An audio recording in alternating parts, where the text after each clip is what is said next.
Hi, my name is Herma and I've been making these going round in circles pieces for more than 2 years now. And once you've got a big pile of them, you may be wondering, what can I do with them?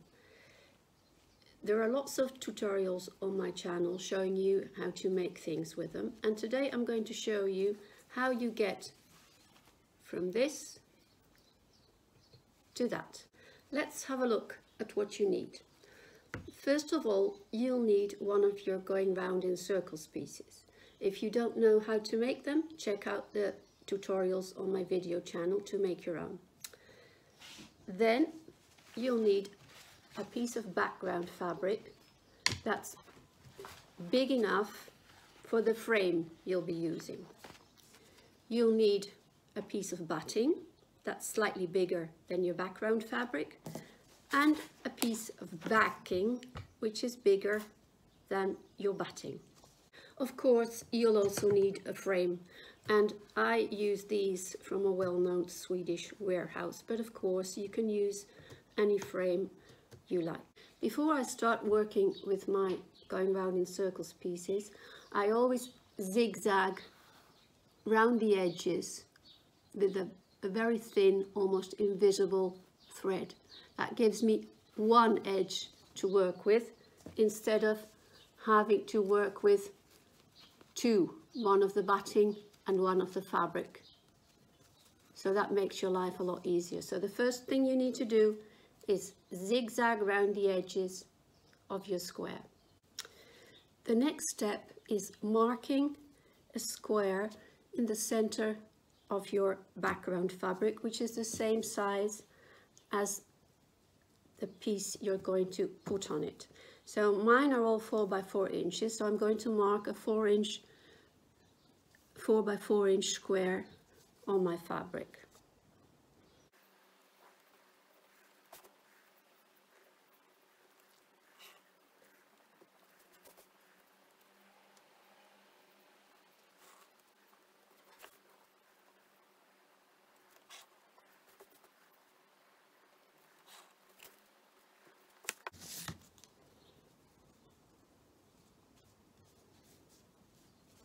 Okay, that looks about right. Now I'm going to put my background fabric on my batting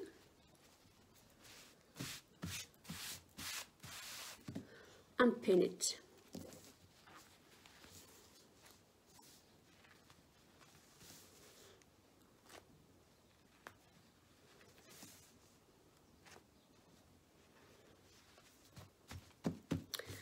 And now I'm going to take it to the sewing machine and I'm going to stitch over the square I've marked with a very thin, almost invisible thread. I use Invisifil by Wonderfil. Okay, I hope you can see this. I've stitched over the square I marked in the center of my fabric. Now, the next step is adding your going round in circles piece. So you place it in the center of the square you've marked and you pin it.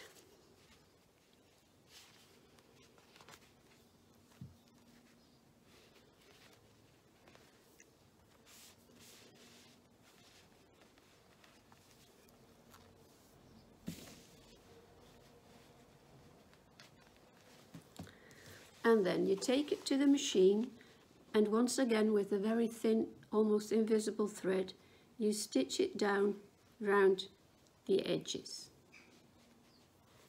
Okay, so I've stitched my square to the background and the batting. Now, it's not always perfectly into the corners, as you can see, but don't worry too much about that because we're going to take care of it in the next step. And the next step is zigzagging over the edges of your square and the stitched markings that you made on the background fabric. So that's what I'm going to do next. So I've zigzagged over the edges of my square so that everything is nice and neat. Now The size of your stitch depends very much on your machine and your personal preference. I use a zigzag stitches, which is 3.5 in width and 0.8 in length. But I suggest making a sample to see what your machine does, and then you can decide how wide you want it to make and how far you want the stitches to be apart. So, next step is adding the batting.